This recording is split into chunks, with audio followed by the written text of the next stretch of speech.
Musicians rely on their hearing as their most valuable instrument, yet many unknowingly put it at risk, especially when using noise-canceling headphones.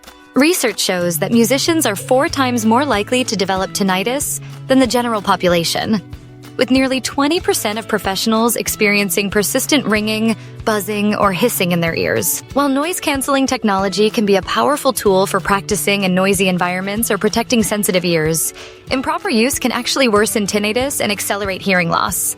The real danger is that hearing damage accumulates silently over decades, often going unnoticed until it becomes irreversible. Today, we will explore the top 5 mistakes musicians make with noise-canceling headphones and tinnitus, and how to avoid them to protect your musical future. The most common and devastating mistake musicians make is turning up the volume too high when using noise-canceling headphones.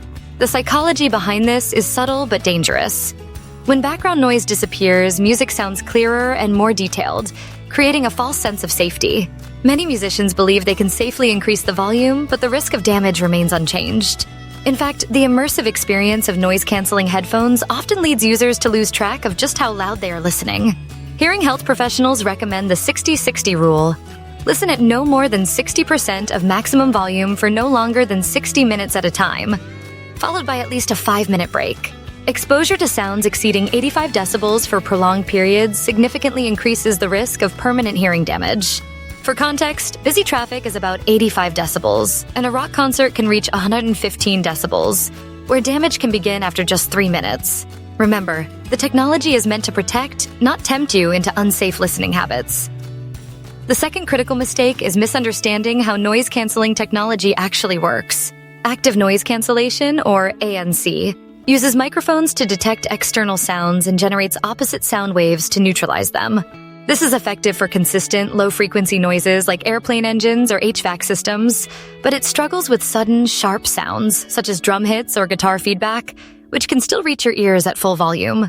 Many musicians mistakenly believe that noise-canceling headphones offer the same protection as earplugs, leading them to use these headphones in extremely loud environments.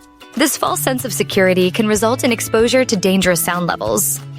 Another issue is the occlusion effect, which occurs when musicians combine noise-canceling headphones with earplugs. This creates uncomfortable pressure and amplifies internal sounds, often worsening tinnitus.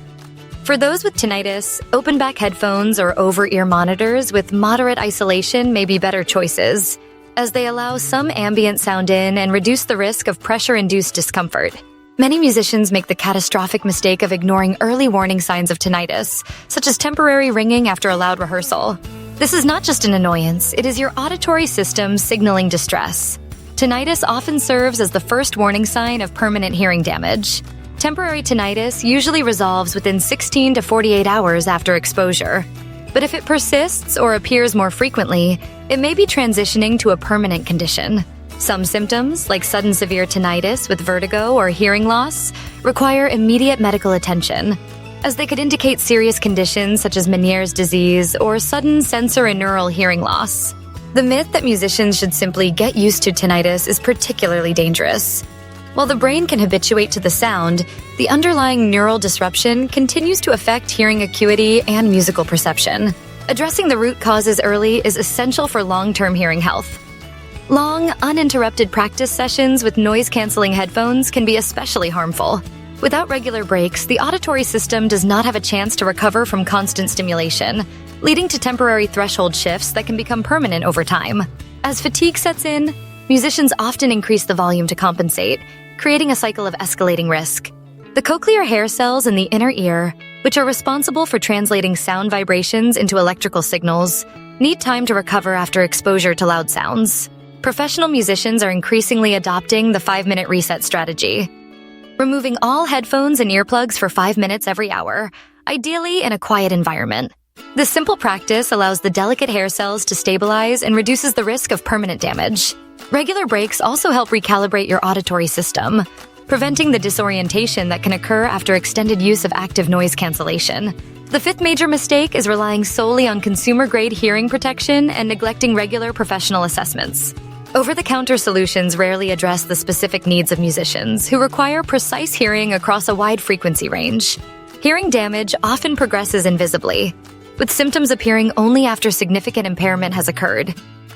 Annual hearing evaluations with an audiologist specializing in musicians' needs should be considered as essential as regular instrument maintenance.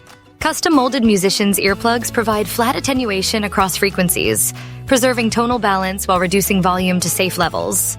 These professional solutions also avoid the uncomfortable pressure that can exacerbate tinnitus.